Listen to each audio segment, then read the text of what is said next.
Friends, video start చేసే ముందు ఈ వీడియోను లైక్ చేయండి. అదేవిధంగా జెన్యూన్ అండ్ లేటెస్ట్ వీడియోస్ కోసం మన ఛానల్ని సబ్స్క్రైబ్ చేయండి. అదేవిధంగా బెల్ ఐకాన్ ట్యాప్ చేయండి. మీకు ఆల్ నోటిఫికేషన్ వస్తుంది. ఆల్ పైన ట్యాప్ చేయండి.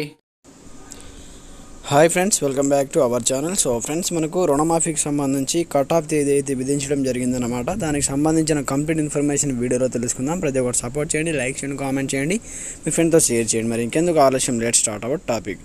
అయితే మనకు కట్ ఆఫ్ రుణమాఫీ కట్ ఆఫ్ ఖరారు అంటూ చూసుకోవచ్చు. 2018 డిసెంబర్ 12 నుంచి 2023 డిసెంబర్ 9వ తేదీ వరకు ఉన్నటువంటి 2 లక్షల రుణమాఫీని చేస్తామంటూ కూడా మనకైతే కట్ ఆఫ్ తేదీ అయితే విధించడం జరిగింది.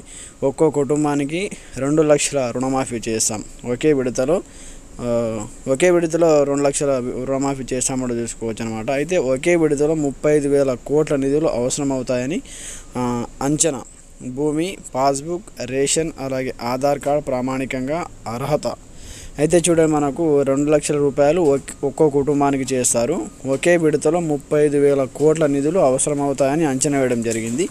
దానికి సంబంధించి భూమి, పాస్బుక్, రేషను, ఆధార్ వాటిని పరిగణలోకి తీసుకోవడం జరుగుతుంది. పీఎం కిసాన్ అందని వారికి వర్తింపజేయాలా వద్దా అనే దాని గురించి డిస్కషన్ చేస్తున్నారు అన్న దానిపై పరిశీలన క్యాబినెట్లో చర్చించి విధి విధానాలు ఖరారు చేస్తారని చూసుకోవచ్చు అన్నమాట.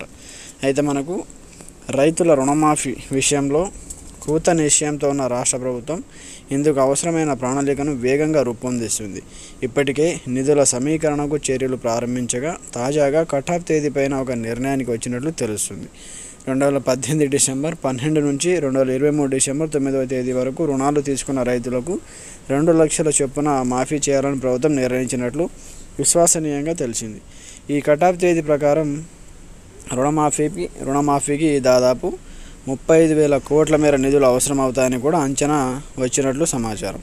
కాగా రుణమాఫీకి అర్హులైన రైతు కుటుంబాలకు గుర్తించడానికి భూమి, పాస్బుక్, రేషన్ కార్డ్, ఆధార్ కార్డులను ప్రామాణికంగా తీసుకునే అవకాశం ఉందంటూ చూసుకోవచ్చు. అయితే మనకు మాఫీ ప్రక్రియలో రైతులకు ఏవైనా ఇబ్బందులు కలిగినా, అర్హత కలిగి ఉండి ఏ కారణాల వల్లనైనా రుణమాఫీ అందకపోయినా ఆయా రైతుల నుంచి ఫిర్యాదులు స్వీకరించాలని ప్రభుత్వం నిర్ణయించింది.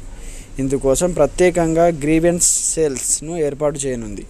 ఈ ఫిర్యాదుల స్వీకరణ సెల్కు కొంతమంది అధికారులను కేటాయిస్తారంటూ చూసుకోవచ్చు. అయితే ఏదైనా సాంకేతిక ప్రాబ్లమ్స్ ఉండి, ఏదైనా అర్హులు ఉండి రుణమాఫీ కాకపోయినా వాటికి సంబంధించి ఒక ప్రత్యేక కార్యదర్శిని కూడా రూపొందిస్తామంటూ కూడా చెప్పడం జరిగింది. వాటి ద్వారా అధికారులు మీ ద్వారా మీకు సంబంధించిన డీటెయిల్స్ సర్టిఫికేట్లు తీసుకోవడం జరుగుతుందన్నమాట.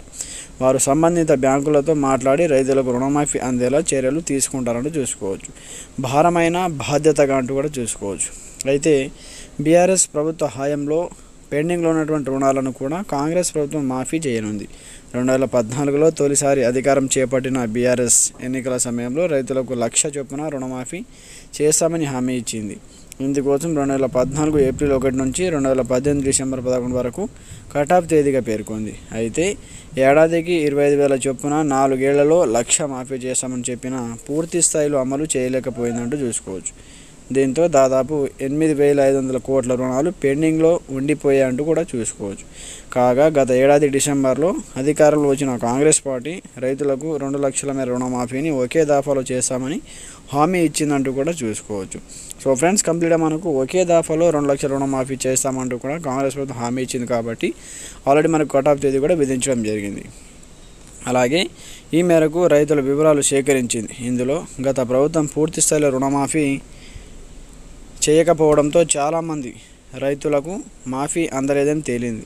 దీంతో కట్ ఆఫ్ తేదీ విషయంలో పలుమార్లు చర్చించిన అనంతరం ప్రభుత్వానికి భారమైనప్పటికీ 2018 నుంచి రుణాలు తీసుకున్న రైతులకు 2 లక్షల మాఫీ మేర చేయాలని నిర్ణయించిందంటూ కూడా చూసుకోవచ్చు.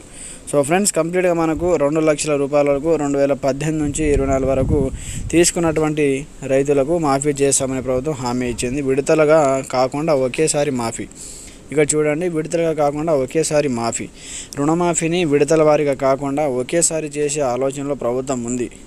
బీఆర్ఎస్ ప్రభుత్వం ఒక్కో విడతకు 25,000 చొప్పున 4 విడతల్లో 1,00,000 మాఫీ చేసినప్పటికీ పలు ఇబ్బందులు తలెత్తాయి. అసలు రుణంలో నుంచి కొంత మొత్తాన్ని మాఫీ చేయగా మిగిలిన రుణాలకు వడ్డీ పడిందంటూ కూడా చూసుకోవచ్చు. సో దానికి సంబంధించి మంత్రులతో చర్చించి ఒకేసారి 2 లక్షల రూపాయలను మాఫీ చేస్తామంటూ కూడా కాంగ్రెస్ ప్రభుత్వం అయితే చర్చలు అయితే జరుగుతున్నాయి. అలాగే కటాఫ్ తేదీ కూడా మనకి విధించడం జరిగింది. జూలై 15వ తేదీ నుంచి మనకు విడతల వారీగా ఆల్రెడీ 50,000, 75,000 ఈ విధంగా చేస్తామంటూ కూడా మనకు అప్డేట్ వచ్చింది. వీడియో కూడా చేశాను, కావాలంటే వీడియో ఇంకోసారి పోస్ట్ చేయడం జరుగుతుంది. సో ఈ విధంగా మనకైతే ఆగస్టు 15లోగా కంప్లీట్గా రుణమాఫీ కంప్లీట్ చేస్తామంటూ కూడా హామీ ఇవ్వడం జరిగింది. కాబట్టి మరి చూడాలి ప్రభుత్వం ఏ విధంగా చేస్తుంది, మరి ఎంతవరకు చేస్తుంది, వాటికి సంబంధించి ఎలాంటి అప్డేట్స్ వచ్చినా వీడియో అయితే పోస్ట్ చేయడం జరుగుతుంది. ప్రతి ఒక్కరు సపోర్ట్ చేయండి, లైక్ చేయండి, కామెంట్ చేయండి, మీ ఫ్రెండ్స్ కూడా షేర్ చేయండి. అలాగే కింద కామెంట్ సెక్షన్లో మీ అభిప్రాయం కూడా తెలియజేయండి. Thanks for watching this video. జై హింద్.